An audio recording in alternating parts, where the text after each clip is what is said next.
Let us begin. A very warm welcome. Good morning. Namaste to everyone who has made an effort to join today for our Sunday Law Bulletin.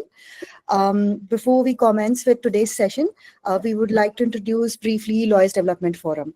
So, Lawyers Development Forum has been established to foster development and promote interest in the legal field. Not only do we actively organize academic lecture series that have been immensely beneficial to all the young advocates, but also we arrange sporting activities for advocates, including cricket matches and badminton tournaments. We also conduct conferences featuring esteemed High Court judges and expert speakers from the legal profession who provide valuable guidance and insights. Moreover, as we all know, we host the Sunday Law Bulletin every Sunday, where experts from various legal specializations share their knowledge and address key topics of importance. So today we have, in continuation with previous Sunday's session, Advocate Dr. Rajendra Anbuli sir would be taking over this practical approach to domestic violence cases, complaint, verdict, and thereafter there will be continuation of that part. Before we commence with this session, here are few exciting announcements. In sync with the topic, we would like to announce that Lawyers Development Forum is thrilled to announce Chapter 5, that is a one-day workshop which is on shaping of drafting criminal cases, which will be conducted on 12th April. The program will run from 10 a.m. until 5 p.m. IST. The registrations for the same commences today onwards. The link will be shared sometime later in the evening in the groups of LDF. Those who are new to this particular group, we will be sending the link on the chat. You may join those groups and get access to this link. Why should one be looking forward to this workshop? So we will have the gracious presence of the Honorable Judge, High Court of Kerala, A. Muhammad Mustaq sir, who would be gracing this occasion. And not only that, we will be having stalwart speakers and advocates practicing at the Bombay High Court who would also be delivering important sessions and topics of importance related to shaping of drafting in criminal cases. Before we commence with this particular explanation, I would like to briefly introduce the topics and the names of several important dignitaries who would be gracing this occasion. We have with us for that particular workshop Advocate Rajan Salunke sir, who would also be delivering this topic, the session on how to prepare and argue in criminal appeal. We also have Advocate Harshad Nimbalkar sir discovering a new procedure for drafting and filing a private complaint under BNSS 2023. Followed by that, we will be having Advocate B.B. Tiwari sir's session, drafting of discharge application and quashing petition, when and how to use. We would also be having the presence of Advocate Prasad Kulkarni sir, criminal revision drafting, techniques and procedure. Advocate Gajanan Chavan sir would be delivering this topic, drafting of regular and anticipatory bail applications, precautions to take. Finally, not only do we have these sessions, but we also have panel discussion on criminal legal drafting. And for that, we would be having some eminent advocates amongst us, Advocate Sushil Mancharkar sir, Advocate Suchit Mundada sir, Advocate Mahesh Zawar sir, Advocate Rajesh Kature sir, Advocate Sachin Jhalte Patil sir, Advocate Vipul Dushing sir, Advocate Dr. Rajendra Anbuli sir. So if we have a look at this program schedule, we would be having a huge, rich discussion related to this particular topic. And we would also be having the gracious presence of Honorable Mrs. Manisha Kare ma'am, Principal Judge, Family Court, Pune. It would be organized at Tilak Maharaja Vidyapith, Lokmanya Tilak Law College. So all the participants, there's a humble request who are interested in joining this particular workshop, please look forward to the link and participate in huge numbers and get the opportunity to learn from the stalwarts in this field. We have all the senior advocates and eminent personalities on board to deliver this important topic. So that is one announcement. Followed by this, the second announcement is regarding the most important and awaited announcement regarding essay writing and case analysis. So we already know that for Women's Day, we had conducted an essay writing competition and a case law analysis competition. The results for the same would be declared on 10th April, and the winners would be felicitated on 12th April. So kindly await until 10th April for the results for the same. And of course, look forward to this particular workshop, which would definitely be something to remember. Yeah. So that is all from me. And now we might proceed with this particular session. Sir, you may kindly proceed with today's session, sir. Thank you, Ruchi. all the office bearers of Lawyer Development Forum, Advocate Abhishek Jagtap, Advocate Vijay Shelar, and all my dear participants. On last occasion, we were discussing the practice and procedure relating to the Act of 2005, wherein not only the rules which are framed by central government under Section 37 of the Act, but at the same time, even the judgment of Apex Court and several high courts have also shaped the working of the Act of 2005. So there are so many provisions in the Act which were inadequate, which were not clear. I may say that they were vague. And Apex Court and even the High Courts has interpreted these provisions purposively and liberally and has given a special meaning to these provisions.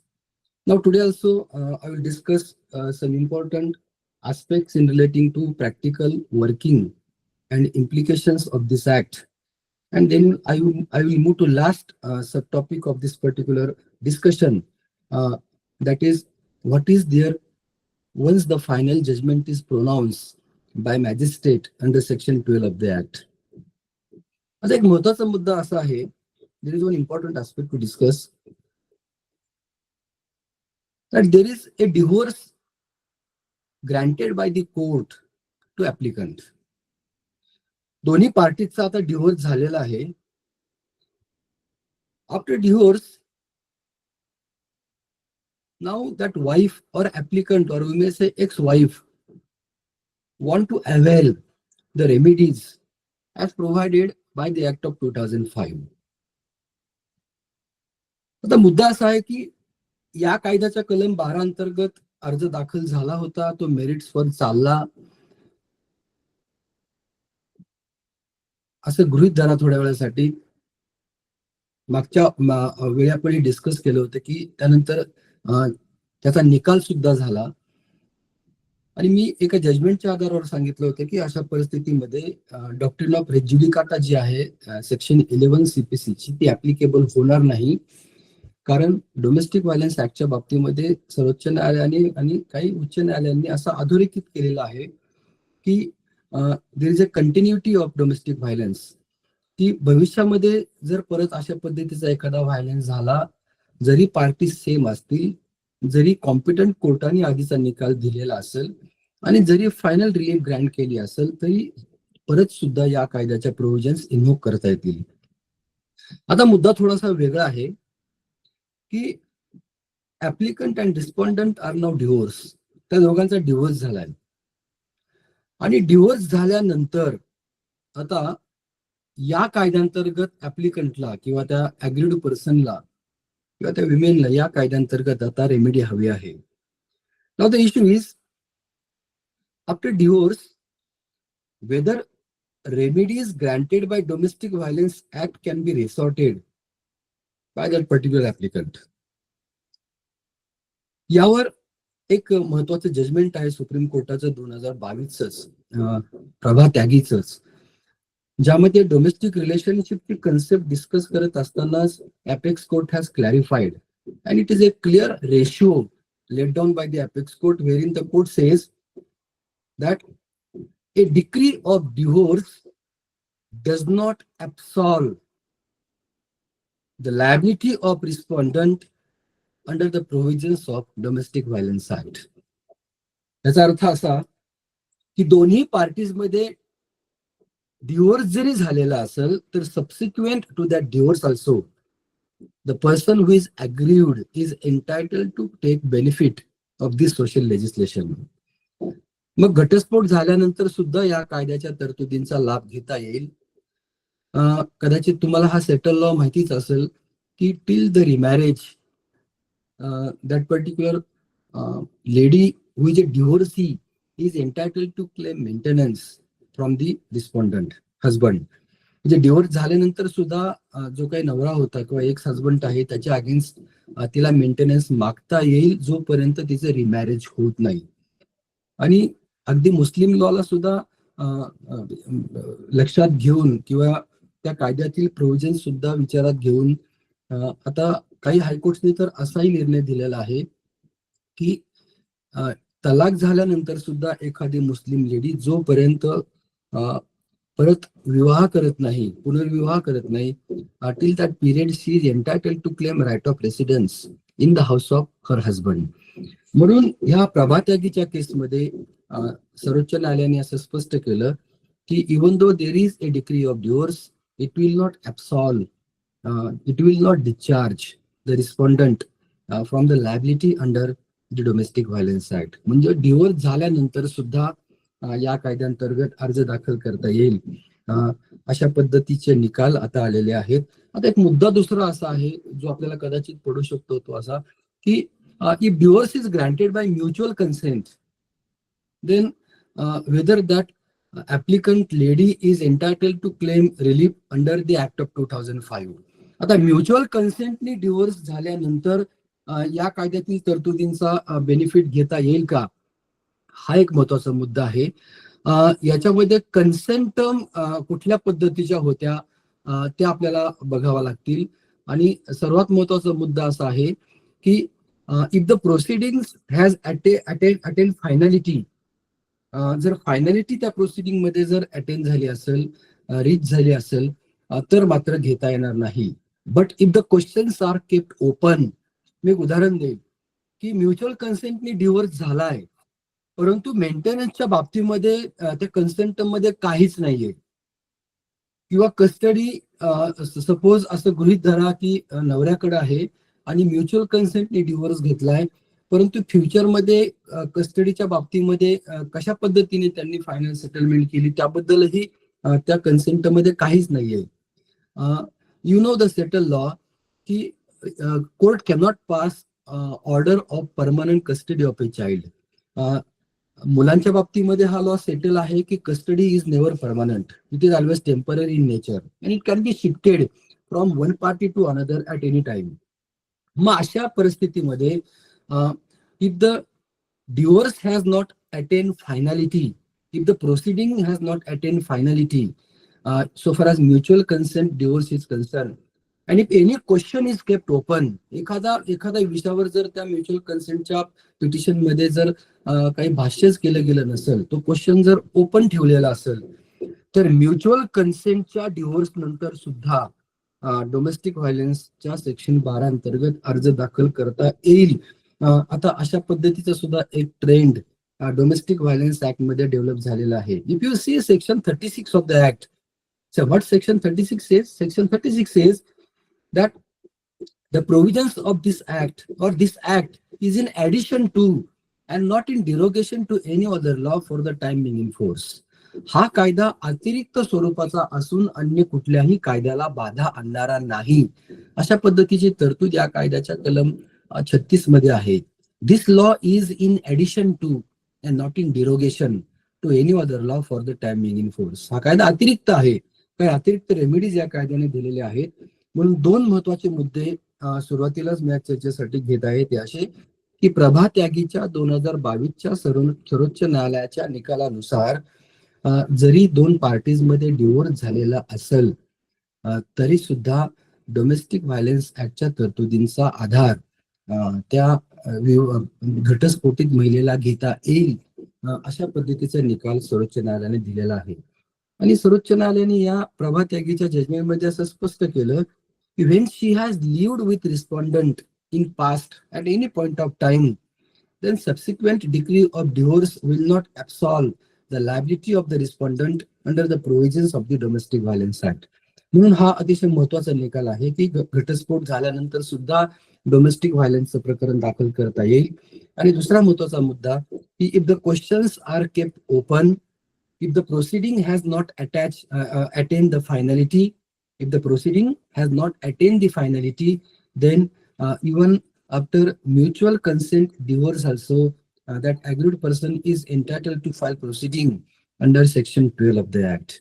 काही गोष्टींची जर पूर्तता consent मध्ये झालेली नसेल किंवा तो question जर पार्टीजनी ओपन ठेवला असेल, तर भविष्यामध्ये घटस्फोट हा संमतीने जरी झालेला असेल तरी मग या कायद्यातील तरतुदींचा आधार घेता येईल अशा पद्धतीचा निकाल सुद्धा आता आलेले आहेत.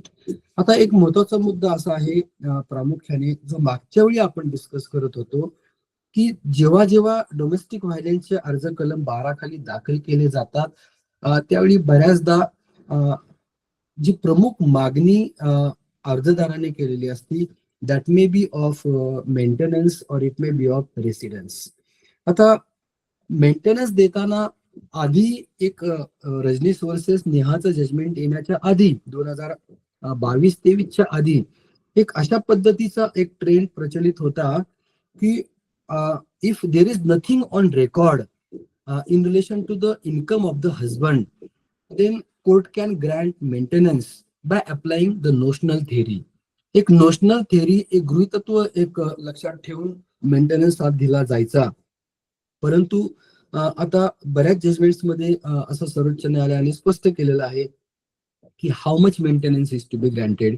मग हजबंडचं जेवढं इन्कम आहे त्याच्या 1/3 जर दिला गेला तर that will be appropriate or reasonable amount अशा पद्धतीचे सुद्धा जजमेंट्स आलेले आहेत.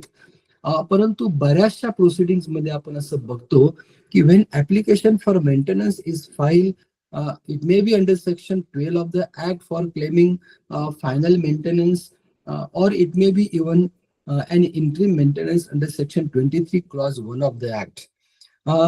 अनेक वेळा असं बघायला मिळतं की 50-50, 60-60 पानांचे अर्ज असतात आणि परत तुम्ही प्रेयर क्लॉज जर बघितला तर त्यामध्ये दिलेलं असतं की the applicant the respondent may be directed to pay the maintenance of ₹1 lakh per month under section 20 of the protection of women from domestic violence act 2005. आता डायरेक्शन ह्या हजबंडच्या अगेन्स्ट किंवा रिस्पॉन्डंटच्या अगेन्स्ट मागितलेले आहेत आणि अर्जदार असं स्पष्टपणे प्रेयर क्लॉज मध्ये सांगते की मला 1 लाखाचा मेंटेनन्स दिला जावा. परंतु प्रत्यक्षामध्ये तुम्ही जर अर्ज बघितला तर तो 50-50, 60-60, 70-70 पानांचा अर्ज असतो. त्यामध्ये प्लीडिंग केलेला असतं आणि प्रेयर क्लॉज मध्ये मात्र मग 1 लाख रुपयाचा मेंटेनन्स मागितलेला असतो. पण या 60 पानांच्या प्लीडिंग मध्ये अर्जदाराने असं कुठेही सांगितलेलं नसतं की तिला मेंटेनन्स का हवा आहे. आता नेमकं कुठल्या कारणांसाठी तिला मेंटेनन्स हवाय याच्याबद्दल काहीही तिने भाष्य केलेलं नसतं. एखाद्या पॅराग्राफ मध्ये एखादी ओळ लिहिलेली असते की she is not able to maintain herself now she is maintain by her parents she is totally dependent on them. अशा पद्धतीचे एक व्हेग आणि जनरल अशा 3-4 ओळीच त्या अर्जामध्ये असतात आणि हजबंडची पण कॅपॅसिटी काय आहे तीही प्रॉपरली त्या अर्जामध्ये इलॅबोरेट केलेली नसते. मात्र प्रेयर क्लॉज मध्ये 1-1 लाखाचा मेंटेनन्स मागितला जातो. मग अशा परिस्थितीमध्ये जर मेंटेनन्स मागितला गेला तर मग कोर्टाने कशा पद्धतीची कार्यवाही करावी, कुठली कार्यपद्धती अवलंबावी याबद्दल सुद्धा मुंबई उच्च न्यायालयाने आणि सर्वोच्च न्यायालयाने काही निकाल दिलेले आहेत. आता इथं महत्वाचा भाग समजून घेणं असं आहे की this law is enacted for protection of women from domestic violence doesn't mean that in each and every case she is a sufferer of domestic violence. Domestic violence act अंतर्गत एखाद्या महिलेने अर्ज केला याचा अर्थ असा नाही की ती एकटीच फक्त हिंसाचारग्रस्त आहे. बऱ्याच वेळा असंही होऊ शकतं की अर्जदाराने अर्ज केलाय, ती महिला आहे, पण जो हिंसाचारग्रस्त व्यक्ती आहे ती रिस्पॉन्डंट आहे. असं होऊ शकतं कधी कधी. 100 मधल्या कदाचित एक 10-5 केसमध्ये असंही असतं की applicant is not a sufferer of domestic violence but respondent is a sufferer of domestic violence. आणि बऱ्याच वेळा मग डोमेस्टिक व्हायलन्स जर न्यायालयामध्ये प्रूव्ह झाला नाही तर application file by wife under section 12 of the act may be discourage bye the court, it may B dismiss bye the court on merits. आणि अशा बऱ्याच प्रकरणांमध्ये शक्यतो घडतंही.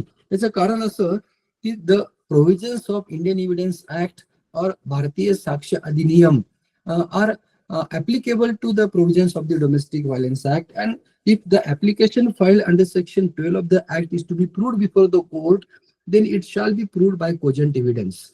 एक चांगला पुरावा दिल्यानंतरच तो अर्ज मान्य केला जातो आणि पुराव्याच्या कायद्याच्या सर्व तरतुदी डोमेस्टिक व्हायलन्स ऍक्टला ऍप्लिकेबल आहेत.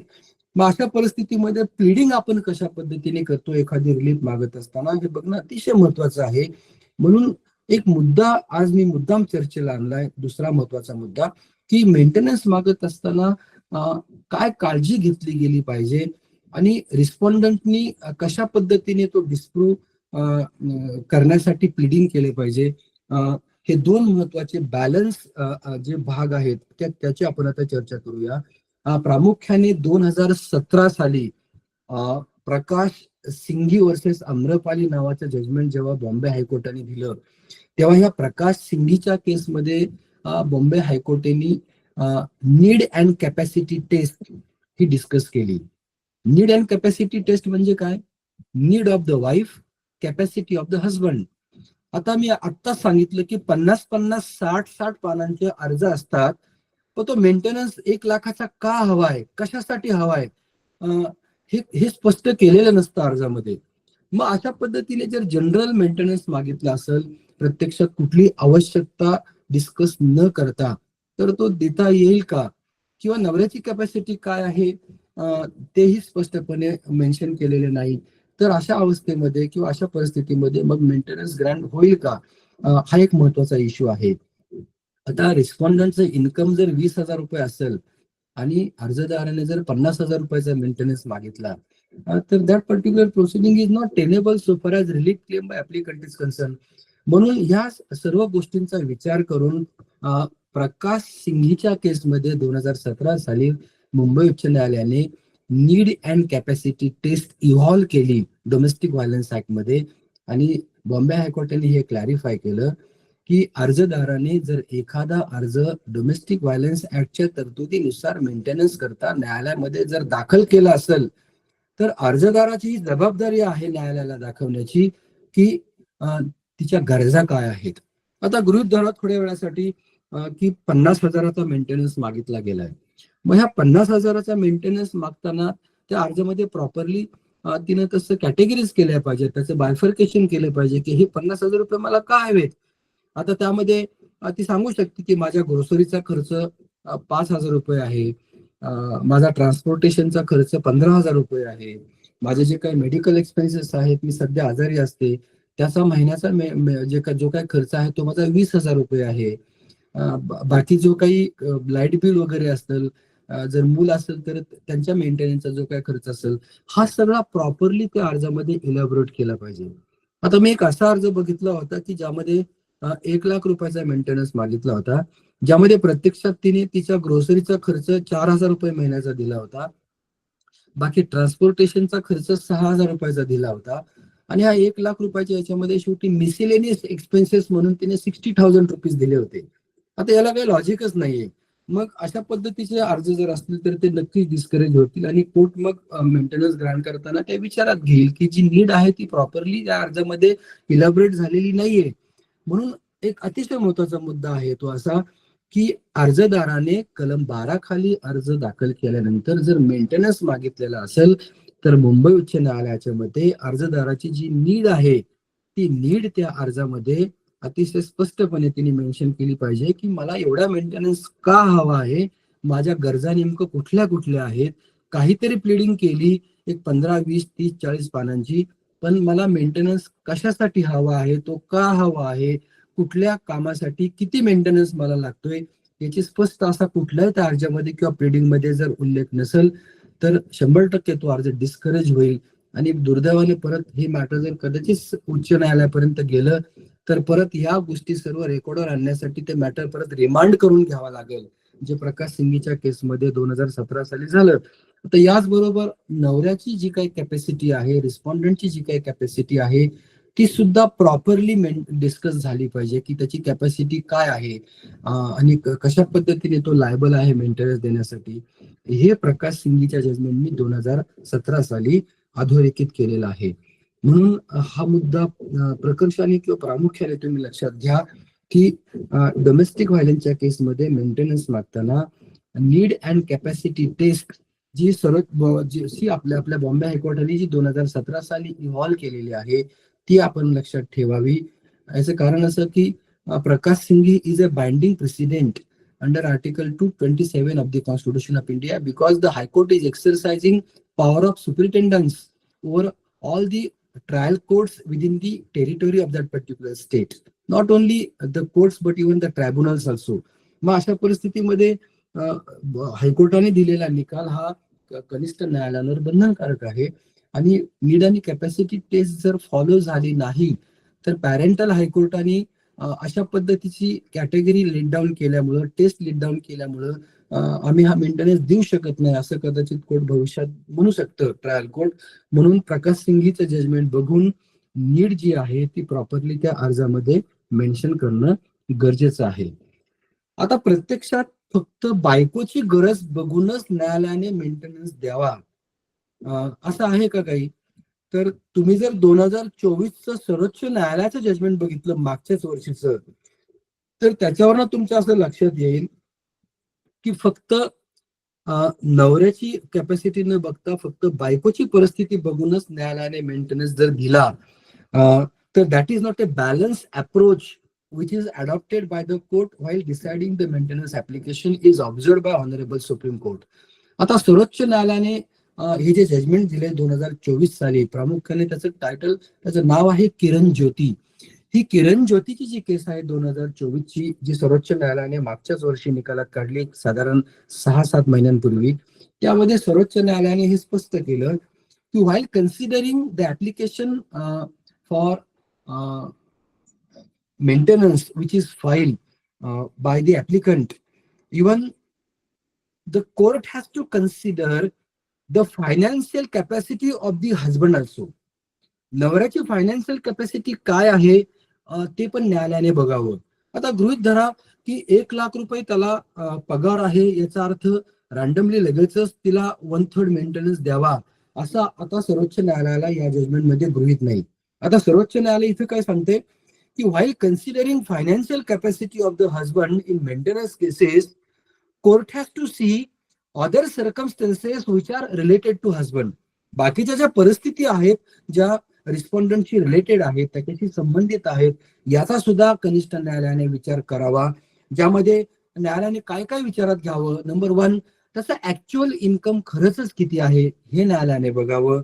त्याचबरोबर त्याच्या स्वतःच्या मेंटेनन्स साठी त्याला काय खर्च आहे का हे सुद्धा न्यायालयाने बघावं. तुम्ही बऱ्याच वेळा बघताल की ट्रायल कोर्ट्स मध्ये मेंटेनन्सचे ऍप्लिकेशन डिसाईड करत असताना नवऱ्याचा स्वतःचा खर्च काय आहे, त्याला महिन्याला किती खर्च स्वतःसाठी करावा लागतो, हे बऱ्याच वेळा न्यायालय विचारात घेत नाहीत.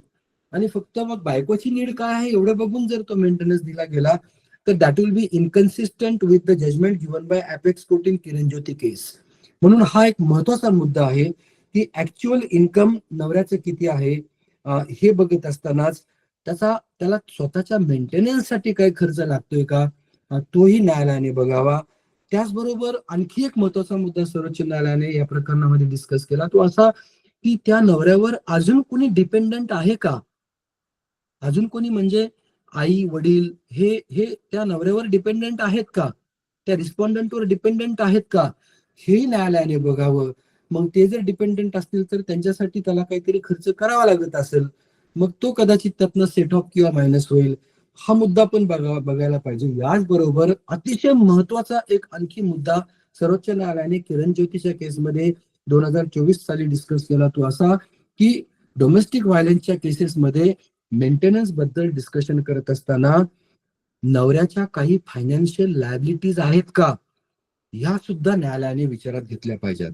आता फायनान्शियल लायबिलिटी कुठले स्टॅट्युटरी डिडक्शन जर असतील त्याचे, तर ते स्टॅट्युटरी डिडक्शन सुद्धा न्यायालयाला विचारात घ्यावेच लागतील असं सर्वोच्च न्यायालय सांगतंय. याचा अर्थ असा की सर्वोच्च न्यायालयाने या किरण ज्योतीच्या केसमध्ये असं स्पष्टपणे सांगितलंय की while deciding application of maintenance the trial court has to adopt a balance approach. एक बॅलन्स अप्रोच ट्रायल कोर्टने अडॉप्ट केला पाहिजे. आणि हा बॅलन्स अप्रोच प्रकाश सिंघीच्या सर्वोच्च मुंबई उच्च न्यायालयाच्या 2017च्या जजमेंटनुसार नीड आणि कॅपॅसिटी टेस्ट याच्याशी रिलेट करून आपल्याला तो अप्रोच बघता येईल. म्हणून अर्जदाराची गरज काय आहे आणि रिस्पॉन्डंटची क्षमता काय आहे, गरज आणि क्षमता याचं हे जे तत्व आहे 2017 साली मुंबई उच्च न्यायालयाने इव्हॉल्व केलेलं ते लक्षात घेऊनच मेंटेनन्स दिला जावा, अशा पद्धतीने सर्वोच्च न्यायालयाने आणि मुंबई उच्च न्यायालयाने आता या कायद्याच्या संदर्भात स्पष्ट केलेलं आहे. म्हणून आधीची जी काही थेअरी होती मेंटेनन्सची, नोशनल थेअरी, एखादं गृहीत मनात धरून म्हणजे म्हणजे बायको सांगते की नवरा माझा 2 लाख रुपये कमवतोय, आणि मग नवऱ्याला जर त्याचा पुरावा देता नाही आला, तर मग आता ही जर म्हणती तर त्याचं 2 लाख रुपये इन्कम असू शकल, हा जो एक नोशनल थेअरी जी होती, आता आता ती विचारात न घेता प्रत्यक्षात फॅक्च्युअल गोष्टींच्या आधारावर आता मेंटेनन्सचा अर्ज डिसाईड करावा, असं सर्वोच्च न्यायालयाने अधोरेखित केलेलं आहे. म्हणून तुम्ही जर रजनीश वर्सेस नेहाचं जजमेंट बघितलं, तर आता मेंटेनन्सच्या केसेसमध्ये, डोमेस्टिक व्हायलन्सच्या केसेसमध्ये जिथं मेंटेनन्स मागितलाय तिथं आता ऍसेट ऍफिडेव्हिट आता अर्जदार आणि जाब देणार ह्या दोघांनाही करावं लागतं, आणि उत्पन्नाचं हे ऍफिडेव्हिट केल्यानंतरच न्यायालय डिसाईड करू शकतं की खरंच पार्टीजला आता किती मेंटेनन्स दिला जावा किंवा तो रिजेक्ट केला जावा. म्हणून हा अतिशय महत्वाचा मुद्दा आहे, जो आजच्या डिस्कशन मधला मुद्दा नंबर 2 आहे, ज्यामध्ये उच्च न्यायालयाने आणि सर्वोच्च न्यायालयाने मेंटेनन्स देताना बॅलन्स अप्रोच न्यायालयाने कसा अडॉप्ट करावा याबद्दलचं विवेचन केलेलं आहे. भविष्यात कदाचित जर एखाद्या ट्रायल कोर्टाने प्रकाश सिंघी किंवा सर्वोच्च न्यायालयाच्या जजमेंट विचारात न घेता जजमेंट जर दिलं, तर that judgment is bad in law and it can be set aside by the high court as the ratio laid down by High Court and Supreme Court is not considered. आता एक आणखीन महत्वाचा मुद्दा आहे तो असा की बऱ्याच वेळा मेंटेनन्सच्या केसेसमध्ये ऍक्च्युअल इन्कम जे आहे ते लपवलं जातं, ते सांगितलं जात नाही.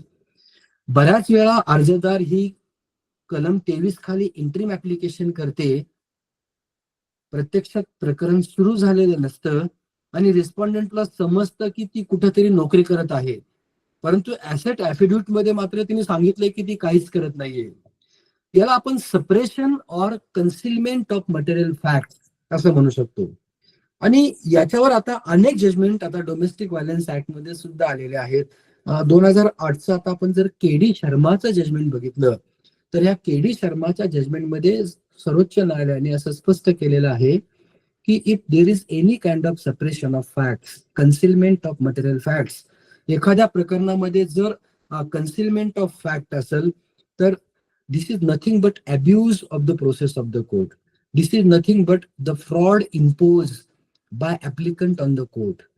आणि सर्टन केसेसमध्ये even that applicant is liable for contempt proceeding, अशा पद्धतीचे सुद्धा आता निर्णय आलेले आहेत.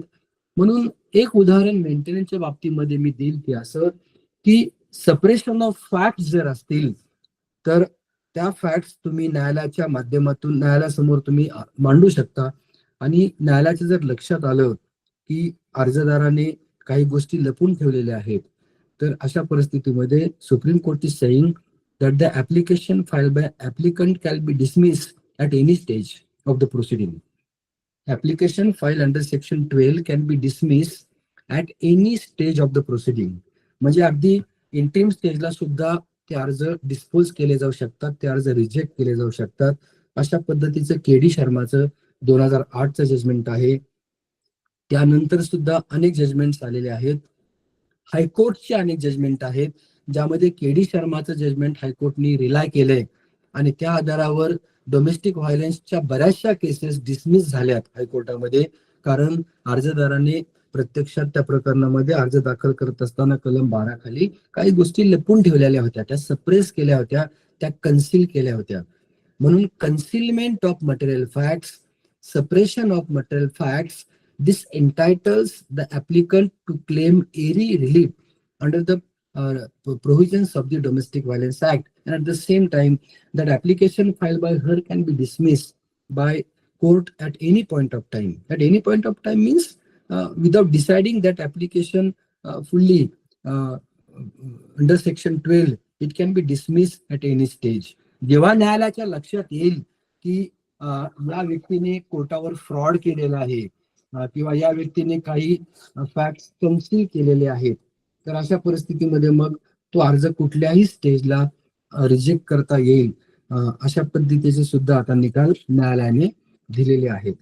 आता याबरोबर आणखीन एक महत्वाचा मुद्दा मला आजच्या डिस्कशन मध्ये चर्चेला आणायचा आहे, तो असा की बऱ्याच वेळा आपण असं बघत असाल की मल्टिपल मेंटेनन्सची थेअरी अस्तित्वात असल्यामुळं कधी कधी असं होऊ शकतं की एखाद्या अर्जदाराने 125 खाली किंवा आत्ताच्या 143 ज्याला आपण भारतीय नागरिक सुरक्षा संहिता म्हणतो, या प्रोव्हिजन्स खाली मेंटेनन्स रिस्पॉन्डंट कडनं मागितलेला असतो, किंवा डिव्होर्सच्या केसमध्ये सेक्शन 24 खाली मेंटेनन्स घेतलेला असतो, आणि मग नंतर परत डोमेस्टिक व्हायलन्स ऍक्ट मध्ये सुद्धा मेंटेनन्स मागितला जातो.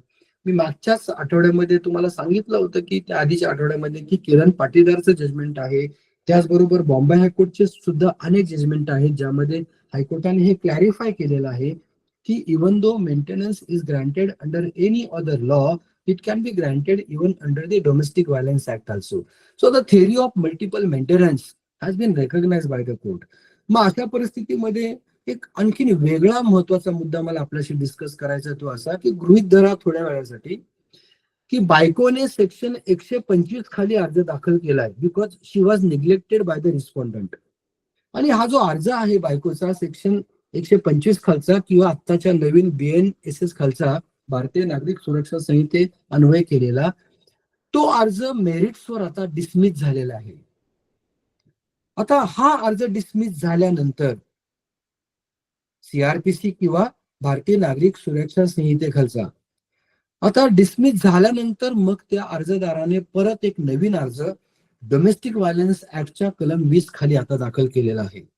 थोडक्यात इश्यू असा आहे की दुसऱ्या कायद्यानुसार जर मेंटेनन्स रिजेक्ट झाला तर डोमेस्टिक व्हायलन्स ऍक्ट नंतर आता मेंटेनन्स मागता येईल का? याआधी किंवा या आधीच्या आठवड्यामध्ये आपण असं डिस्कस केलं होतं की दुसऱ्या कायद्यानुसार जरी मेंटेनन्स मिळालेला असेल तर या कायद्यानुसार सुद्धा मेंटेनन्स मागता येईल. Double maintenance theory, multiple maintenance theory is permissible. पण इथं इश्यू वेगळा आहे. आता एका कायद्यानुसार जर मेंटेनन्स मागितला तर डोमेस्टिक व्हायलन्स ऍक्ट नुसार सुद्धा परत त्याच व्यक्तीला डबल मेंटेनन्स मागता येईल. पण दुसऱ्या कायद्यानुसार जर मेंटेनन्स रिजेक्ट झाला तर या कायद्यानुसार मेंटेनन्स रिजेक्ट होईल का? हा अतिशय एक महत्वाचा मुद्दा आहे जो सर्वोच्च न्यायालयाने 2019 साली ललिता टोपोच्या केसमध्ये डिसाईड केलेला आहे. आता या ललिता टोपोच्या केसमध्ये सर्वोच्च न्यायालयाने असं स्पष्ट केलं की एखाद्या महिलेने जर कलम 125 खाली अर्ज दाखल केला असेल as she is neglected by the respondent to maintain, आणि तिचा अर्ज जर रिजेक्ट झाला असेल तर after rejection also he is entitled to claim maintenance under section 20 of the domestic violence act. आता हे जजमेंट थोडस वेगळं आहे. याचा अर्थ असा की जरी तिचा अर्ज दुसऱ्या कायद्यानुसार रिजेक्ट झालेला असला तरी तिला डोमेस्टिक व्हायलन्स ऍक्टच्या कलम 20 नुसार परत मेंटेनन्स मागता येईल. आता यामध्ये या कायद्याचं जे काय मॅन्डेट आहे हे लक्षात घेणं इथं गरजेचं आहे. आता 125 किंवा भारतीय नागरिक सुरक्षा संहितेनुसार जर तुम्ही मेंटेनन्स मागितला आणि तो जर मेंटेनन्स रिजेक्ट झाला तर facts relating to that particular applications may be different. Her theory is that I am neglected.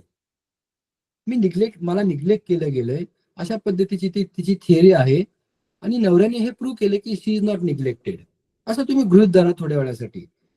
आणि मग किंवा असंही कदाचित होऊ शकतं की शी वॉज लिव्हिंग इन अडल्टरी. आता 125 मध्ये काही एक्सेप्शन सुद्धा दिलेले आहेत. मग अशा पद्धतीमध्ये जर मेरिटवर जर त्या अर्जदाराचा अर्ज रिजेक्ट झाला असेल तर सर्वोच्च न्यायालय असं सांगते की CRPC खाली जरी अर्ज रिजेक्ट झाला असेल तरी डोमेस्टिक व्हायलन्स ऍक्टच्या कलम 20 खाली तिला मेंटेनन्स मागता येईल. आता हे सांगत असताना सर्वोच्च न्यायालयाने एक महत्वाचा मुद्दा विचारात घेतला, तो म्हणजे डोमेस्टिक व्हायलन्स ऍक्टच्या कलम 20 मधलं क्लॉज 1. तुम्ही जर डोमेस्टिक व्हायलन्स ऍक्टचं कलम 20 बघितलं तर तुमच्या असं लक्षात येईल की section 20 fix about monetary relief, आणि या मॉनिटरी रिलीफ मध्ये 3 महत्वाच्या कॅटेगरीज दिलेल्या आहेत. त्यातली पहिली कॅटेगरी आहे की she can claim monetary relief against the respondent for loss of earning, number 1. number 2 for medical expenses, and number 3 for destruction of her property. म्हणजे 3 महत्वाचे मुद्दे देण्यात आलेले आहेत की डोमेस्टिक व्हायलन्स ऍक्ट अंतर्गत मॉनिटरी रिलीफ किंवा मेंटेनन्स जर मागायचा असेल तर तो कधी मागता येईल, की ती कुठेतरी काम करत आहे पण ती आता काम करू शकत नाही, तिची जी काही प्रॉपर्टी आहे ती रिस्पॉन्डंटने डिस्ट्रॉय केलेली आहे, किंवा आता तिला काहीतरी आजार झाला आणि तिला आता मेडिकल एक्सपेन्सेसची गरज आहे. या 3 गोष्टींच्या डिस्कशन नंतर सेक्शन 20 असं सांगतं की she is entitled to claim monetary relief under section 12 of the act. आणि तुम्ही जर त्यातला क्लॉज नंबर 4 बघितला कलम 20 चा, तर तो असं सांगतो की maintenance granted under this section may be in addition to the maintenance granted under section 125 of the CRPC. म्हणून मल्टिपल मेंटेनन्सची थेअरी ही या डोमेस्टिक व्हायलन्स ऍक्टच्या सेक्शन 20 ने मान्य केलेली आहे. आणि ही करत असताना असं या कायद्याने स्पष्टपणे सांगितलंय की जरी डोमेस्टिक व्हायलन्स ऍक्ट अंतर्गत कलम 20 अन्वये मेंटेनन्स दिला गेला तरी तो मेंटेनन्स हा ऍडिशनल असू शकतो, या आधी जरी 125 खाली मेंटेनन्स दिला असेल तरी. पण इथं ललिता टोपोजा केसमध्ये सर्वोच्च न्यायालय असं सांगतंय की 125 चा मेंटेनन्स जरी रिजेक्ट झाला तरी डोमेस्टिक व्हायलन्सच्या कलम 20 खाली मेंटेनन्स मागता येईल. हे 2019चं जजमेंट आहे. याचं कारण एवढंच की कलम 20 खाली जो मेंटेनन्स मागितला जातो त्याची फॅक्च्युअल जो आस्पेक्ट आहे तो पूर्णपणे 125 किंवा BNSS प्रमाणे वेगळा आहे. इथं medical expenses, destruction of the property या संबंधी खाली मेंटेनन्स मागितला जाऊ शकतो, जो 125 किंवा BNSS मध्ये नाहीये. म्हणून सर्वोच्च न्यायालयाचे हे जे जजमेंट आहे 2019चं ते आपण लक्षात घेणं अतिशय गरजेचं आहे. याबरोबरच अजून अनेक महत्वाचे मुद्दे आहेत, परंतु मला असं वाटतं की आता आपण त्याची चर्चा करत जर बसलो तर कदाचित आज आपलं डोमेस्टिक व्हायलन्स बद्दल तर डिस्कशन संपणारच नाही. म्हणून आपण आता एक तिसऱ्या महत्वाच्या टप्प्याकडे येऊ. अजून एक महत्वाचा मुद्दा राहिला आहे relationship in the nature of मॅरेजचा, की लग्न न करता एखादी महिला ही जर आपल्या पुरुष जोडीदाराबरोबर राहत असेल तर ती या कायद्याच्या कक्षेमध्ये येईल का? तर त्याच्यावरही आता 2010चं वेलुस्वामीचं जजमेंट आहे, 2013चं इंदिरा शर्माचं जजमेंट आहे, 2017चं रवींद्र वर्सेस करिश्माचं बॉम्बे हायकोर्टचं जजमेंट आहे, ज्यामध्ये आता सर्वोच्च न्यायालयाने हा कायदा लेट डाऊन केलेला आहे. जर वेळ मिळाला तर आपण ते 3-4 जजमेंट बघू आणि लिव्ह इन रिलेशनशिप या कायद्याने कशी रेकॉग्नाइज केली आहे त्या आस्पेक्टसाठी आपण थोडासा वेगळा वेळ देऊ. पण आत्ताच्या सध्याच्या परिस्थितीमध्ये आता आपण हे सर्व डिस्कशन केल्यानंतर एका महत्वाच्या मुद्द्याकडे असतो असा की कलम 12 खाली अर्ज निघाल्यानंतर काय, when a verdict is given by magistrate under section 12 of the act, what will happen thereafter? आता सर्वात महत्वाचा मुद्दा असा आहे, याच्यावर बॉम्बे हायकोर्टचं पण जजमेंट आहे की any order pass under the domestic violence act is appealable under section 29 of the act. आता कलम 12 खाली जर अर्ज निकालात निघाला and if the proceedings are finally settled by the court, in that case the either party अर्जदार किंवा respondent ह्या दोघांपैकी कोणी जे अग्रीड आहे they can file appeal to sessions court under section 29 of the act from the date of order. या कायद्याच्या कलम 29 नुसार 30 दिवसांच्या आपल्याला सेशन कोर्टाकडे अपील करता येईल अशी प्रोव्हिजन आहे. आणि मग सेशन कोर्टाने जर अपील डिसाइड केलं तर मग हायकोर्टामध्ये आपल्याला revision application, criminal revision application दाखल करता येईल अशा पद्धतीची तरतूद आहे. आणि क्रिमिनल रिव्हिजन ऍप्लिकेशनचा निकाल जर हायकोर्टाने दिला तर सर्वोच्च न्यायालयामध्ये राज्यघटनेच्या कलम 136 नुसार मग आपल्याला स्पेशल लिव्ह पिटिशन दाखल करता येईल अशा पद्धतीची तरतूद आहे. आता हे सर्व डिस्कस करत असताना आफ्टर व्हर्डिक्ट, आफ्टर जजमेंट, जर कुठला इश्यू आपल्या समोर येत असेल तर that is in relation to execution of the order, की न्यायालयाने दिलेल्या ऑर्डर एक्झिक्यूट कशा करायच्या. आता जजमेंट तर झालंय पण आता त्याचं एक्झिक्युशन होत नाहीये, तर मग ते एक्झिक्युशन कशा पद्धतीचं करायचं. आता यामध्ये ज्या रिलीफ्स दिल्या गेल्या डोमेस्टिक व्हायलन्स ऍक्टच्या, this reliefs are multiple, there are several reliefs granted by this court. आता तुम्ही बघताल कलम 18 खाली there is a protection order, कलम 19 खाली there is a residence order, कलम 20 खाली there is a maintenance provision, 21 खाली कस्टडी ऑर्डर आणि 22 खाली कॉम्पेन्सेशन ऑर्डर. अशा 5 पद्धतीच्या ऑर्डर ह्या दिल्या जाऊ शकतात. आणि मग प्रत्यक्षात जर निकाल दिला गेला तर मग कशा पद्धतीने तो एक्झिक्यूट करायचा हा एक महत्वाचा प्रश्न आहे. परंतु ऑक्टोबर 2024 ला सर्वोच्च न्यायालयाने अतिशय महत्वाचा निकाल दिलाय. एक 2 ते 3 मिनिटांमध्ये मला त्याची चर्चा करायची आहे. आता असं गृहीत धरा या विजय कुमारी नावाची केस आहे. 2024च्या सर्वसाधारण ऑक्टोबर महिन्यामध्ये apex court decided that issue. Now the issue was in relation to section 25 of the domestic violence act. आता सेक्शन 25 काय सांगतो डोमेस्टिक व्हायलन्स ऍक्टचा? Alteration, modification or revocation of the order in change circumstances. आता जेव्हा प्रकरण दाखल झालं तेव्हा रिस्पॉन्डंटचं इन्कम हे 50,000 रुपये होतं. परंतु जजमेंट झाल्यानंतर लक्षात आलं की रिस्पॉन्डंटचं इन्कम आता 2 लाख रुपये आहे. आता नवीन डोमेस्टिक व्हायलन्सची केस करायची का आधीची जी केस आहे ती रिओपन करायची हा एक इश्यू आहे. दुसरा महत्वाचा मुद्दा की बायकोचं इन्कम तिने अर्जामध्ये 10,000 रुपये दाखवलंय, पण नंतर नवऱ्याच्या लक्षात आलं की तिचं जे इन्कम आहे दॅट इज इनफॅक्ट 50,000 रुपीज. आणि मग he may be taken to surprise की अरे माझी तर हिने फसवणूक केली, हिने न्यायालयाची फसवणूक केली, हिने सपरेशन ऑफ फॅक्ट्स केलं, हिने कन्सिलमेंट ऑफ फॅक्ट्स केलं. मग अशा परिस्थितीमध्ये आयदर पार्टीजने काय करायचं?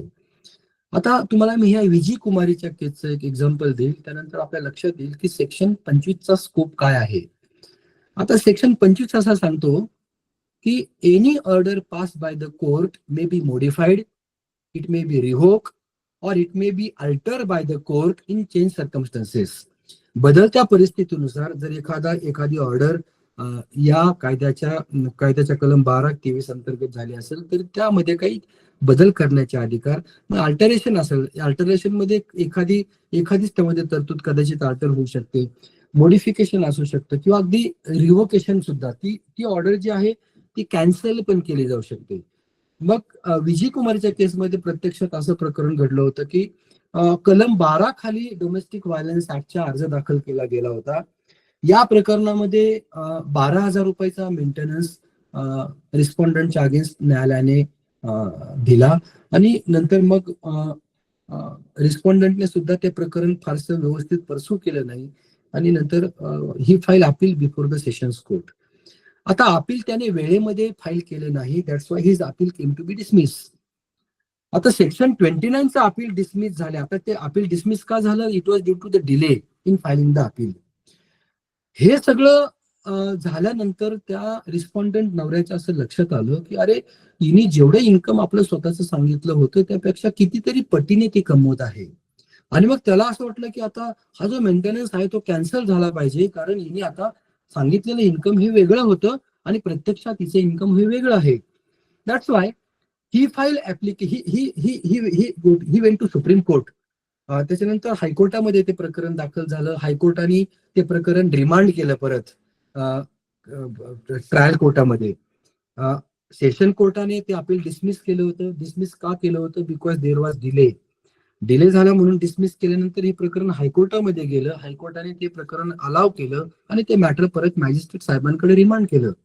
हायकोर्टाच्या ऑर्डरच्या अगेन्स्ट मग ही ऍप्लिकंट सर्वोच्च न्यायालयामध्ये गेली आणि मग सर्वोच्च न्यायालयामध्ये इश्यू हाच होता की आता ह्या चेंज सर्कमस्टन्सेस मध्ये हे मॉडिफिकेशन अलाव करायचं का सेक्शन 25 खाली. आता प्रत्यक्षामध्ये कलम 12चं जजमेंटही झालेलं आहे. कलम 29 खाली अपील पण फाईल झालं होतं, तेही आता डिसमिस झालेलं आहे. अपील डिसमिस झाल्यानंतर हे प्रकरण उच्च न्यायालयामध्ये गेलेलं आहे. उच्च न्यायालयाने ते रिमांड केलं होतं, परंतु ते रिमांड केल्यानंतर आता परत अर्जदार ही सर्वोच्च न्यायालयामध्ये आलेली आहे. आणि या प्रकरणामध्ये वस्तुस्थिती जी होती ती या पद्धतीची होती की नवऱ्याचं असं मत होतं की चेंज सर्कमस्टन्सेस मध्ये आज मला असं समजलंय की तिचा पगार खूप जास्त आहे, त्यामुळं आतापर्यंत मी जो मेंटेनन्स तिला दिलाय तो मेंटेनन्स मला रिफंड केला जावा, त्याची अमाऊंट जी आहे ती मला आता परत दिली जावी. म्हणून हा रिफंडसाठी हा प्रत्यक्षात अर्ज नवऱ्याने केला होता. आणि त्याचं असं म्हणणं होतं की जे काही पोस्ट ऑर्डर चेंजेस आहेत जे मला लक्षात आलेत ते न्यायालयाने कन्सिडर करावेत आणि जी ऑर्डर आहे आधीच्या न्यायालयाने कनिष्ठ न्यायालयाने दिलेली दॅट शुड बी क्वॅश रेट्रोऍक्टिव्हली. ज्या दिवशी ती ऑर्डर दिलेली आहे त्या दिवसापासून ती ऑर्डर कॅन्सल केली जावी आणि जो काही मेंटेनन्स मी न्यायालयामध्ये भरलाय तो मला परत दिला जावा. सर्वोच्च न्यायालयाने ही विजी कुमारीची केस ऑक्टोबर 2024 मध्ये डिसाईड केली आणि सर्वोच्च न्यायालयाने स्पष्टपणे सांगितलं की जी काही मेंटेनन्सची अमाऊंट तुम्ही कनिष्ठ न्यायालयामध्ये भरलेली आहे, now that amount cannot be refunded back to you and the order which was passed by the court that time will be valid one. Retroactively आपण आता तिला कॅन्सल करू शकत नाही. मात्र आम्ही तुम्हाला एक मुभा देतो ती अशी की तुम्ही परत कनिष्ठ न्यायालयाकडे जा, चेंज सर्कमस्टन्सेस अनुसार आता तिचा काय पगार आहे तो रेकॉर्डवर आणा आणि पोस्ट ऑर्डर जे काही चेंजेस आहे ते कनिष्ठ न्यायालयाने कन्सिडर करावेत. अशा पद्धतीचा निकाल या विजी कुमाराच्या केसमध्ये सर्वोच्च न्यायालयाने ऑक्टोबर 2024 ला दिला. थोडक्यात जर जजमेंट फायनल झाल्यानंतर सुद्धा एखाद्या पार्टीच्या जर लक्षात आलं की चेंज सर्कमस्टन्सेस नुसार काही बदल झालेले आहेत इन्कमच्या बाबतीमध्ये, तर परत एक मिसेलिनियस ऍप्लिकेशन दाखल करून जी काही आधीची ऑर्डर झालेली आहे ती ऑर्डर तुम्ही अल्टर करू शकता, मॉडिफाय करू शकता किंवा अगदी रिव्होक सुद्धा करून घेऊ शकता. म्हणून विजी कुमारचे केस जे काही जजमेंट आहे ते आजच्या डिस्कशनसाठी अतिशय महत्वाचं आहे असं मला वाटतं. आता याबरोबरच आणखीन एक महत्वाचा मुद्दा आता आपण विचारात घेत आहोत, जो आता मगाशी मी तुम्हाला सांगितला होता की कलम 12 खाली जजमेंट झाल्यानंतर काय. तर मी तुम्हाला सांगितलं की कलम 29 खाली अपील करता येईल. अपील डिसाईड झाल्यानंतर हायकोर्टामध्ये क्रिमिनल रिव्हिजन दाखल करता येईल आणि रिव्हिजन डिसाईड झाल्यानंतर सर्वोच्च न्यायालयामध्ये मग स्पेशल पिटिशन आपल्याला दाखल करता येईल. आता आपण प्रत्यक्षामध्ये बघूया की या कायद्याअंतर्गत जर एखादी ऑर्डर न्यायालयाने दिली तर तिची अंमलबजावणी कशी करून घ्यायची, त्याचं एक्झिक्युशन कशा पद्धतीने होईल. त्यामध्ये पहिला मुद्दा आहे protection order under section 18 of the act. आता सेक्शन 18 नुसार protection order can be granted by the magistrate in favour of applicant where court can direct the respondent not to commit any kind of domestic violence, not to communicate with her in any form, not to enter the place of her employment, not to alienate her assets, not to even cause domestic violence to her dependents, or any other order in similar form can be passed by the magistrate. आता कलम 18 खाली कुठला आदेश न्यायालय देऊ शकतं, तर protection order, ज्याला आपण संरक्षण आदेश असं म्हणतो.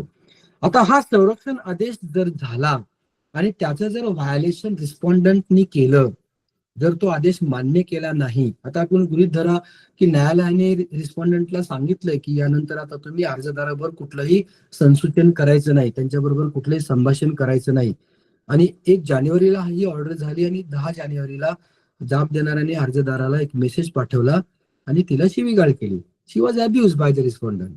आता न्यायालयाची ऑर्डर काय होती, not to communicate with her in any form, आणि इथं आता प्रत्यक्षात कम्युनिकेशन झालेलं आहे. याचा अर्थ असा की कलम 18 खाली जो संरक्षणाचा आदेश देण्यात आलेला होता त्याचं आता उल्लंघन झालेलं आहे. मग अशा परिस्थितीमध्ये या कायद्याच्या कलम 32 आणि 33 नुसार आपल्याला आता प्रोसिडिंग इनिशिएट करता येईल अशी तरतूद आहे. आता या कायद्याच्या या तरतुदी काय सांगतात, सॉरी कलम 31 आणि 32. तुम्ही जर कलम 31 बघितलं तर कलम 31 असं सांगतं की if a protection order is not followed by the respondent or if there is a breach of protection order, then respondent can be punished for 1 year imprisonment and even he can be directed to pay the fine of ₹20,000. म्हणजे नवऱ्याने जर या कायद्यांतर्गत दिलेला आदेश पाळला नाही, संरक्षण आदेश, तर या कायद्याच्या कलम 31 नुसार 1 वर्षाच्या कारावासाची शिक्षा आणि ₹20,000 दंड असं या कायद्याच्या कलम 31 मध्ये देण्यात आलेलं आहे. आणि तुम्ही जर कलम 32 बघितलं तर कलम 32 असं सांगतंय की The offense committed by respondent under section 31 is cognizable and non-bailable. जो काही गुन्हा जाब देणाऱ्याने केलेला आहे तो कॉग्निझेबल आहे, दखलपात्र आहे आणि अजामीन पात्र आहे. आणि पोटकलम 2 असं सांगतं कलम 32च्या की on the sole testimony of that aggrieved person court can come to the conclusion that there is a breach of protection order.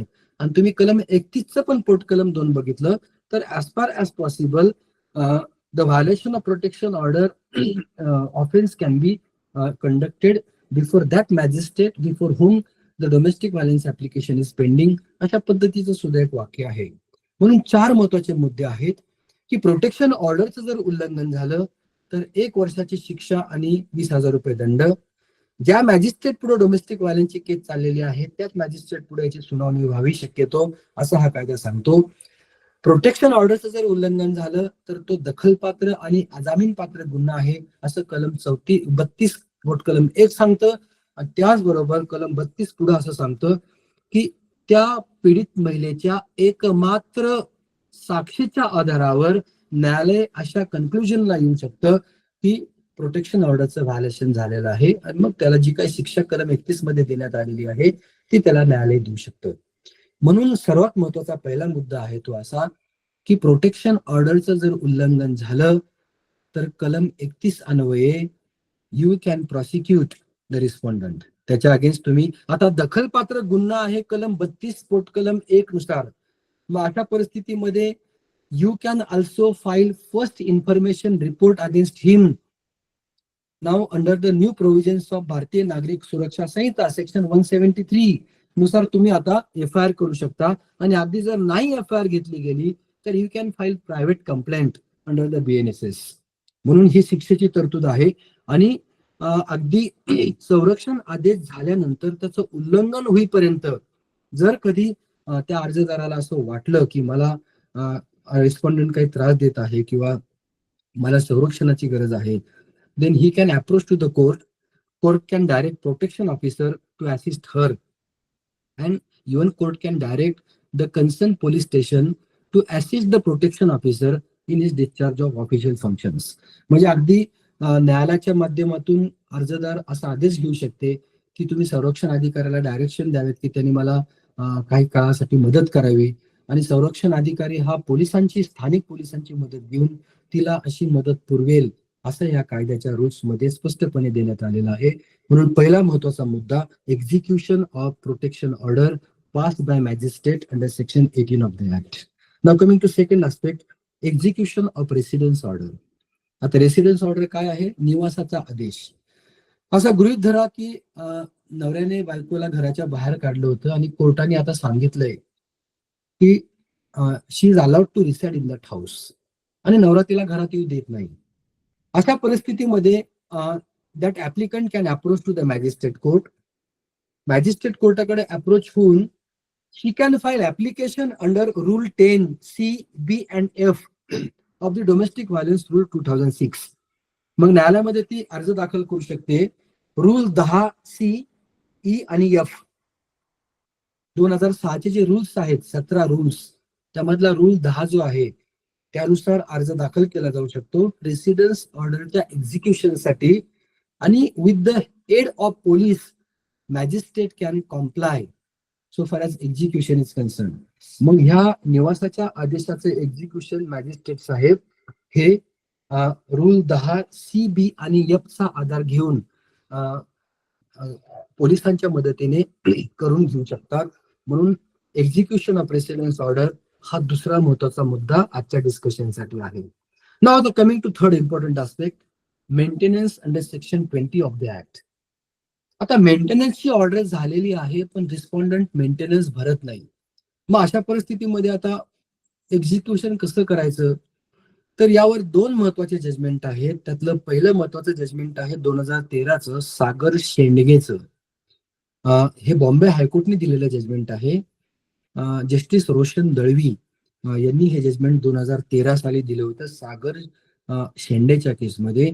आणि या सागर शेंडेच्या केसमध्ये बॉम्बे हायकोर्टाने असं स्पष्टपणे सांगितलं की if husband is not paying maintenance then wife can file application for issuance of warrant against him and court can issue the warrant against the respondent, and if executed, then that respondent can be sent to jail if he is not paying the maintenance. आता यामध्ये सर्वात महत्वाचा मुद्दा असा आहे तो की हे जजमेंट देताना बॉम्बे हायकोर्टनी डोमेस्टिक व्हायलन्स ऍक्टचं कलम 28 पोट कलम 2 सेक्शन 28 क्लॉज 2 हे डिस्कस केलं गेलं. आणि सेक्शन 28 क्लॉज 2 काय सांगतो की while disposing of an application under section 12 and 23 of the act, magistrate can adopt his own procedure. Nothing will prevent the magistrate from adopting his own procedure at the time of deciding application under section 12 and 23 of the act. आता एक स्वतःची procedure magistrate adopt करू शकतो. म्हणजेच काय तर magistrate can even issue warrant against the respondent. म्हणून एक नॉन बेलेबल वॉरंट इश्यू करून सुद्धा जर मेंटेनन्स भरला नाही तर मेंटेनन्सच्या अमाऊंटचं एक्झिक्युशन केलं जाऊ शकतं. हा झाला पहिला मुद्दा. Now coming to second aspect, there is a second judgment of Sachin Bodhale of 2014 of Bombay high court. 2014 साली बॉम्बे हायकोर्टने दुसरं एक जजमेंट दिलंय सचिन बोधले नावाच्या प्रकरणामध्ये, जिथं बॉम्बे हायकोर्ट असं स्पष्ट करतंय की maintenance is not paid by respondent. नवरा हा जर मेंटेनन्स भरत नसेल तर that order can be executed by imposing a levy of fine on the respondent. मग 125 CRPC मध्ये जी प्रोव्हिजन आहे 421 CRPC प्रमाणे लेव्ही ऑफ फाईनची, ज्याला आपण डिस्ट्रेस वॉरंट म्हणतो, his property can be attach, it can be sold and out of that proceed that amount of maintenance can be given. अशा पद्धतीने levy of फाईनची प्रक्रिया अवलंबून आपल्याला ऑर्डर एक्झिक्यूट करता येईल, असं सचिन बोधलेच्या केसमध्ये 2014 साली जस्टिस तेहलियानी जे आहेत he authored that particular judgment in Sachin Bodhale case. In Sagar Shendge justice Roshan Dalvi has given the judgment. म्हणून सागर शेंडगे मध्ये वॉरंट इश्यू करता येईल आणि एक्झिक्युशन करता येईल असं बॉम्बे हायकोर्टाने सांगितलं. आणि सचिन बोधलेच्या केसमध्ये डिस्ट्रेस वॉरंट किंवा लेव्ही ऑफ फाईनच्या प्रोव्हिजननुसार आपल्याला ऑर्डर एक्झिक्यूट करता येईल असं मुंबई उच्च न्यायालयाने सांगितलं. ह्या झाल्या दोन महत्वाच्या उपाययोजना जर नवरा मेंटेनन्स देत नसेल तर. आता मागच्या वर्षी जेव्हा रजनीश वर्सेस नेहाचं जजमेंट आलं तेव्हा रजनीश वर्सेस नेहाच्या जजमेंटमध्ये सर्वोच्च न्यायालयाने 3 महत्वाच्या आणखीन रेमेडीज रिस्पॉन्डंट जर मेंटेनन्स भरत नसेल तर प्रत्येक अर्जदाराला दिला. त्यातला पहिला आहे कंटेम्प्ट ऑफ कोर्ट. नवरा जर मेंटेनन्स भरत नसेल तर त्याच्या विरोधामध्ये आपण कंटेम्प्ट पिटिशन किंवा कंटेम्प्ट प्रोसिडिंग इनिशिएट करू शकतो असं रजनीशच्या केसमध्ये सर्वोच्च न्यायालयाने सांगितलं. त्याचबरोबर that order of maintenance can be executed like a decree of civil court असंही सर्वोच्च न्यायालयाने सांगितलं. याचा अर्थ असा की that respondent husband can be sent to civil prison, जे काही दिवाणी कारागृह असतात तिथं त्याला ठेवता येईल आणि सिव्हिल कोर्टाची डिक्री जशी एक्झिक्यूट केली जाते तसं त्याला डिटेन करून ठेवता येईल आणि ती मेंटेनन्सची ऑर्डर आपल्याला एक्झिक्यूट करता येईल असा एक महत्वाचा आदेश या रजनीशच्या केसमध्ये सर्वोच्च न्यायालयाने दिला. की आज बरोबर the defence of the respondent can be strike of if the proceeding is pending before the magistrate court. त्या रिस्पॉन्डंटचा डिफेन्स पण आपल्याला स्ट्राईक ऑफ करता येईल. अशा पद्धतीचं एक महत्वाचं रेमेडी या कायद्याअंतर्गत न्यायालयाने दिलेली आहे. म्हणून issuance of warrant, levy of fine, defamation, contempt of court आणि execution like a civil decree that is a civil prison, अशा 5 महत्वाच्या रेमेडीज एक्झिक्युशन ऑफ मेंटेनन्सच्या बाबतीमध्ये सर्वोच्च न्यायालयाने आणि उच्च न्यायालयाने घालून दिलेले आहेत. याचबरोबर आणखीन एक मुद्दा या रजनीशच्या केसमध्ये सर्वोच्च न्यायालयाने सांगितला तो असा की कुठलीही मेंटेनन्सची ऑर्डर जर न्यायालयाने दिली तर that order can be granted from the date of application, not from the date of order. मेंटेनन्सची जी काय ऍप्लिकेशन डिसाईड झालेली आहे ती ज्या दिवशी अर्ज दाखल झालाय त्या दिवसापासून मेंटेनन्स द्यावा, ज्या दिवशी ऑर्डर झाली त्या दिवसापासून नाही, अशा पद्धतीने न्यायालयाने स्पष्ट केलेलं आहे. याचबरोबर आणखीन एक महत्वाचा आदेश आहे तो कस्टडी ऑर्डर. कधी कधी नवऱ्याकडे मुलाची कस्टडी असते आणि न्यायालय कलम 21 खाली असा आदेश देतं रिस्पॉन्डंटला की ती कस्टडी तुम्ही आता अर्जदाराकडे द्या, पण कदाचित अर्जदार ती देण्याची टाळाटाळ करतो किंवा दिली जात नाही. अशा परिस्थितीमध्ये सुद्धा एक्झिक्युशनची तरतूद या कायद्याच्या रूल 10D मध्ये आहे आणि या रूल 10D नुसार application can be filed before the magistrate and by taking assistance of protection officer and police court can direct them to execute the order which is passed by the court. म्हणून हा एक महत्वाचा मुद्दा आपल्याला चर्चेला आणायचा आहे की प्रोटेक्शन ऑर्डर असो, रेसिडेन्स ऑर्डर असो, मेंटेनन्स ऑर्डर असो किंवा अगदी कस्टडीची ऑर्डर असो, या सर्व ऑर्डरचं एक्झिक्युशन करण्यासाठी या कायद्यामध्ये तरतुदी आहेत. अगदी कलम 22 खाली जर कॉम्पेन्सेशनची ऑर्डर झाली असेल आणि रिस्पॉन्डंट जर ते भरत नसेल तर the aggrieved person is entitled to file contempt application against the respondent and she can get it executed. अशा अनेक पद्धतीच्या तरतुदी या कायद्यामध्ये आहेत. मला वाटतं 12:10 झालीत. दुर्दैवानं आजही मी हे डिस्कशन संपू शकलो नाही, कारण डोमेस्टिक व्हायलन्सच्या याची चर्चा करत असताना मला अजून एक महत्वाचा मुद्दा डिस्कशनसाठी आणायचा होता. तो असा की लिव्ह इन रिलेशनशिपची चर्चा करत असतानाच प्रत्यक्षात जरी हा कायदा महिलांसाठी केला गेलेला असला तरी what remedies are available to even the respondent also, की नवऱ्याच्या बाजूने सुद्धा या आपल्या बचावासाठी कशा पद्धतीने प्रकरण चालवलं जाऊ शकतं आणि जे ऍप्लिकेशन फाईल झालंय सेक्शन 12 खाली ते डिसमिस करता येईल का, याबद्दलची पण मला आपल्याशी चर्चा करायची होती, पण प्रत्यक्षात अजून वेळ कमी आहे. आपण आज इथे थांबूया.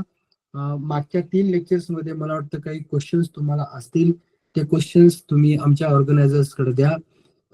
अजून लास्ट एक लेक्चर मी या डिस्कशनसाठी घेईल की what are the defences available to the respondent under the domestic violence act, आणि मग आपण या कायद्याची चर्चा थांबूया, कारण बरेचसे लेक्चर्स अजून या सेशन्स मध्ये रविवारच्या होणार आहेत. केवळ आपलं डिस्कशन पेंडिंग होतं म्हणून मी हे थांबवले होते.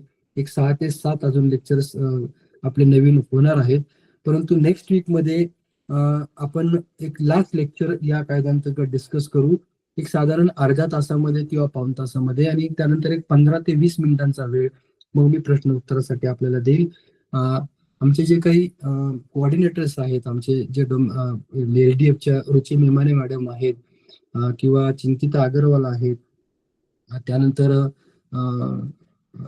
रुपाली वायकर आहेत, वैशाली जाधव आहेत, प्रीतीसिंह परदेशी आहेत, तुम्ही त्यांना जरी हे क्वेश्चन्स आता देऊन ठेवले तरी मग आपण प्रॉपरली नंतर विथ एक्सप्लेनेशन आपण या सर्व प्रश्नांचं पण नंतर नेक्स्ट लेक्चरला निराकरण करूया.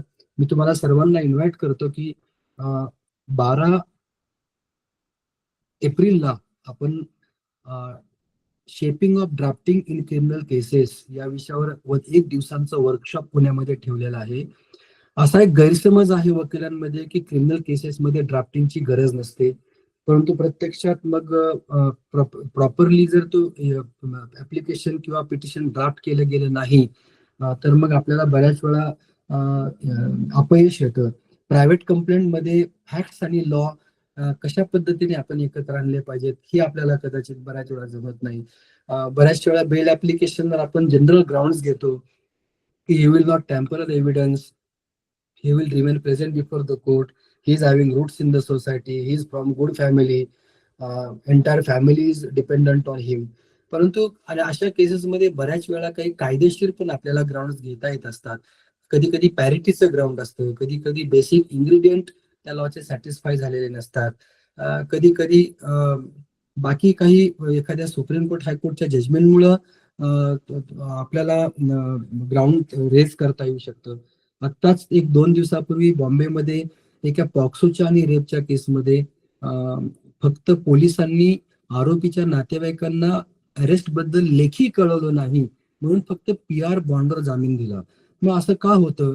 नेमकं सर्वोच्च न्यायालयाचे जजमेंट्स काय आहेत की जे कनिष्ठ न्यायालयावर बंधनकारक आहेत, याची चर्चा सर्व आपण त्या दिवशी करणार आहोत. माझं तुम्हाला अपील आहे की तुम्ही नक्की या. सकाळी 10 ते संध्याकाळी 5-5:30 पर्यंत हा प्रोग्राम चालणार आहे. आज आपण इथे थांबूया आणि नेक्स्ट सेशनला मात्र आपण डोमेस्टिक व्हायलन्सची चर्चाला पूर्ण विराम देऊ आणि नंतर मग बाकीचे जे टॉपिक्स आहेत ते आपले बाकीचे जे काही फॅकल्टीज आहेत ते आपल्याशी डिस्कस करतील. थँक्यू.